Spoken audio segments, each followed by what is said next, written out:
E em meio a essa articulação no Congresso Nacional para aprovar o projeto da anistia, a primeira turma do Supremo Tribunal Federal deve analisar a denúncia contra o chamado Núcleo 2 dos acusados de tentativa de golpe de Estado na próxima semana. Segundo a Procuradoria-Geral da República, esse grupo, composto por 6 pessoas, incluindo Silvinei Vasquez e Felipe Martins, seria o responsável por sustentar a permanência de Jair Bolsonaro no poder, mesmo com a eleição de Lula. Eles são acusados de organização criminosa armada, tentativa de abolição violenta do Estado Democrático de Direito, golpe de Estado, dano contra o patrimônio da União e deterioração de patrimônio tombado. Para a gente entender mais sobre esse processo, conversamos agora com o advogado criminalista Roberto Chamorro.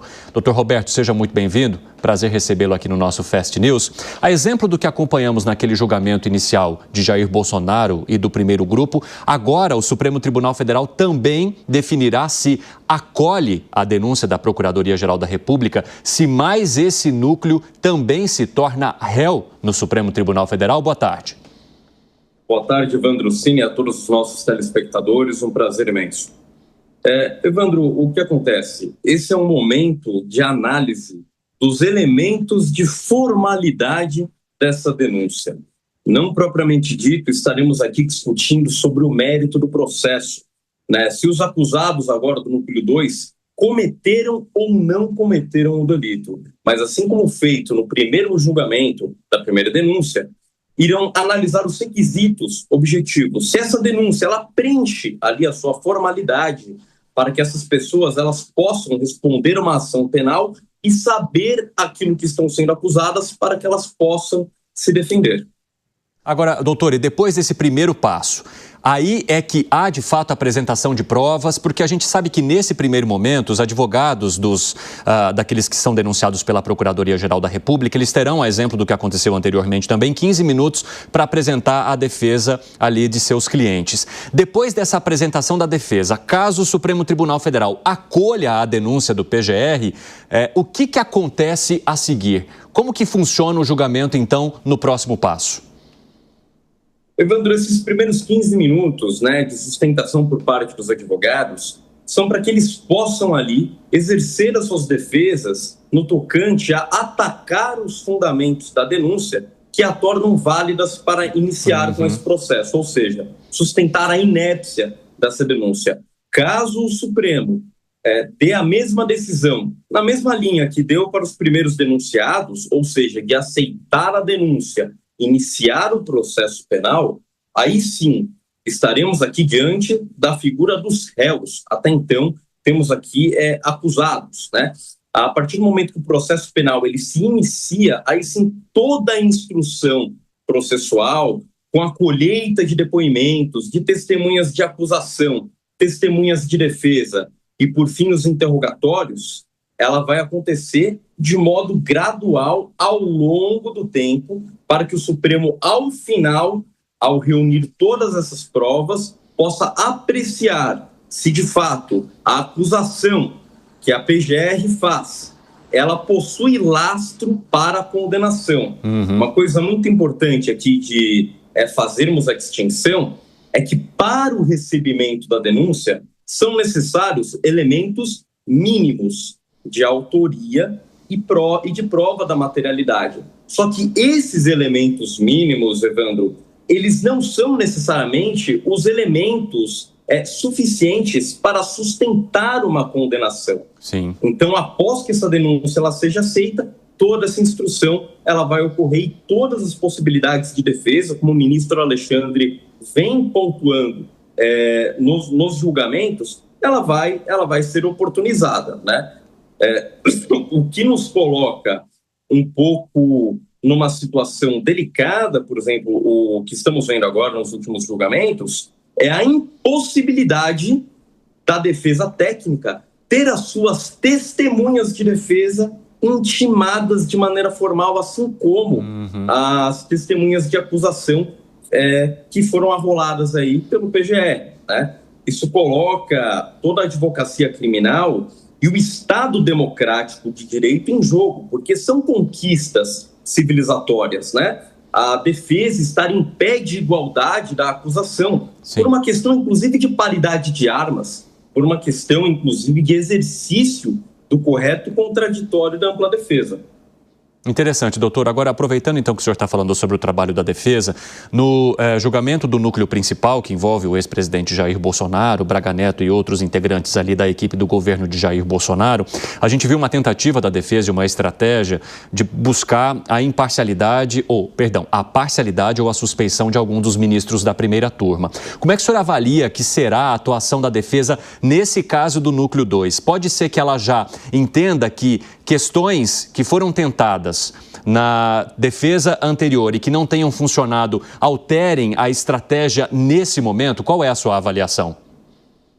Bom, a minha avaliação, ela se dá no sentido macro do referido processo. Sim. O Supremo, ele reafirmou a sua competência, inclusive afastou e rechaçou as preliminares de suspeição, né, principalmente do ministro Alexandre, né, porque um dos argumentos seria porque ele seria uma das pretensas e supostas vítimas do alegado atentado, né?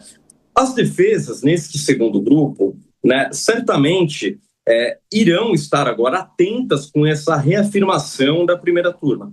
Só que o que acontece? A turma, ela tende a manter o seu posicionamento, a não ser que surjam fatos novos que alterem todo o panorama probatório do começo daquilo que foi julgado para o núcleo 1 e do que será julgado no núcleo 2 agora, nesse momento. Contudo, vejo que as defesas irão manter o posicionamento, até porque é uma questão preliminar, né? Uma questão de forma, e que, se devidamente sustentada e possuir lastro probatório, o julgamento, em tese, seria nulo, porque estaria ocorrendo por autoridades que possuem interesse direto na causa ou um grau de suspeição para julgamento. Contudo, repito, esta preliminar ela já foi rechaçada pela primeira turma. Doutor, eu queria falar sobre o caso específico agora de Felipe Martins, que é ex-assessor de assuntos internacionais de Jair Bolsonaro e que, segundo a Procuradoria-Geral da República, seria o responsável pela elaboração da minuta do golpe.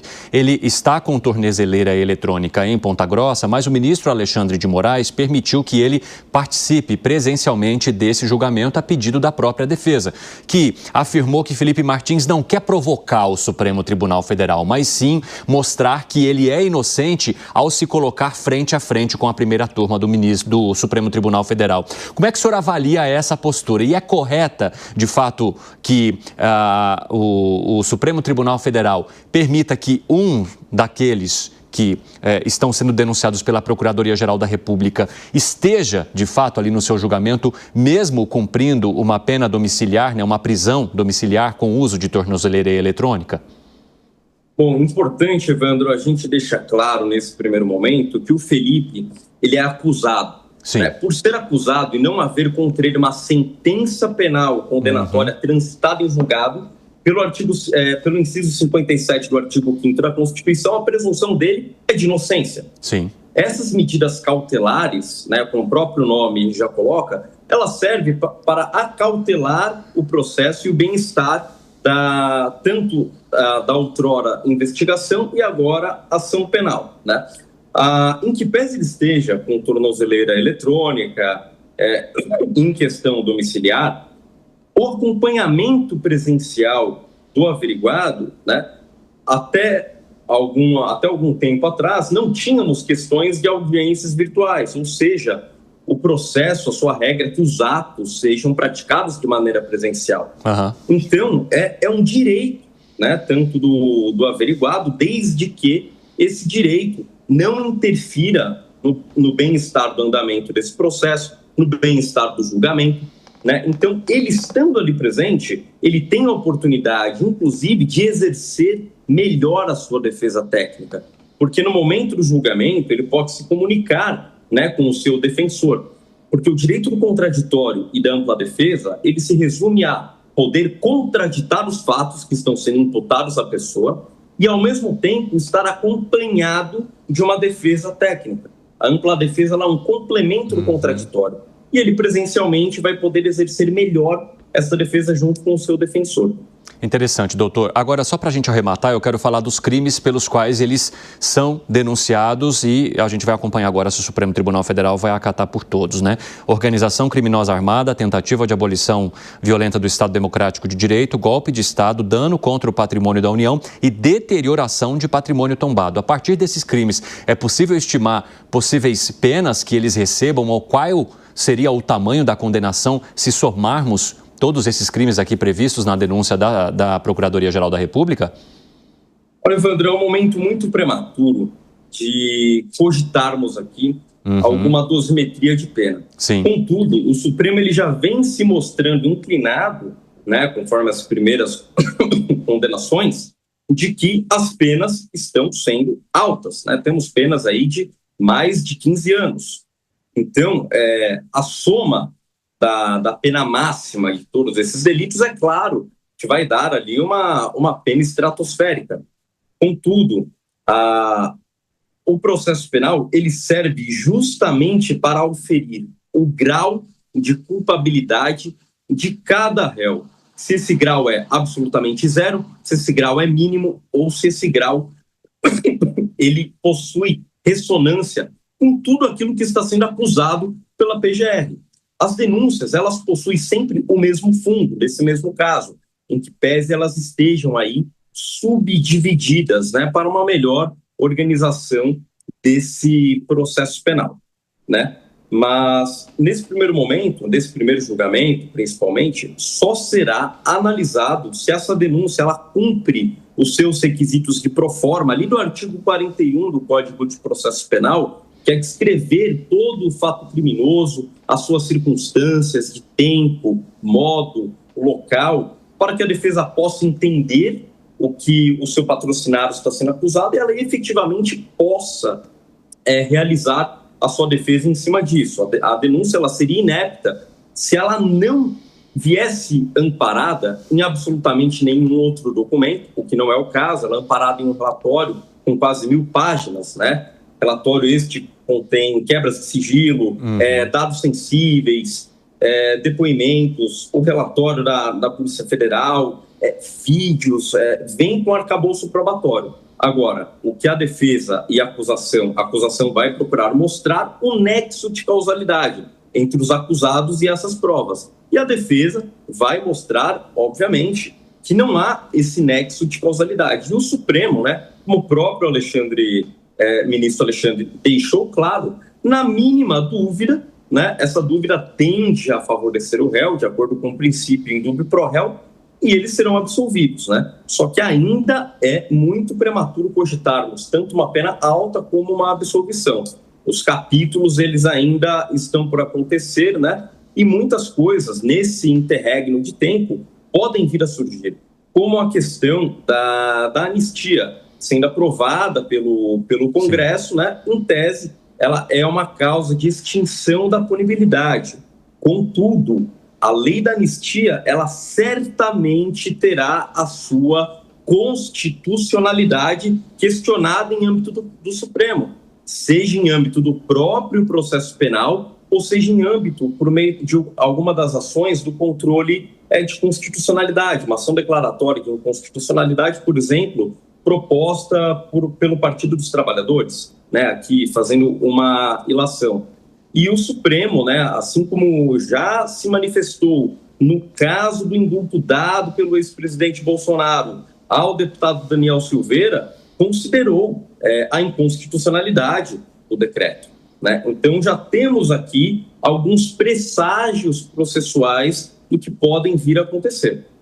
Conversamos com o advogado criminalista Roberto Chamorro. Doutor, obrigado pela participação. As portas estão sempre abertas aqui na Jovem Pan. Até a próxima. É um prazer imenso. Até logo. Até.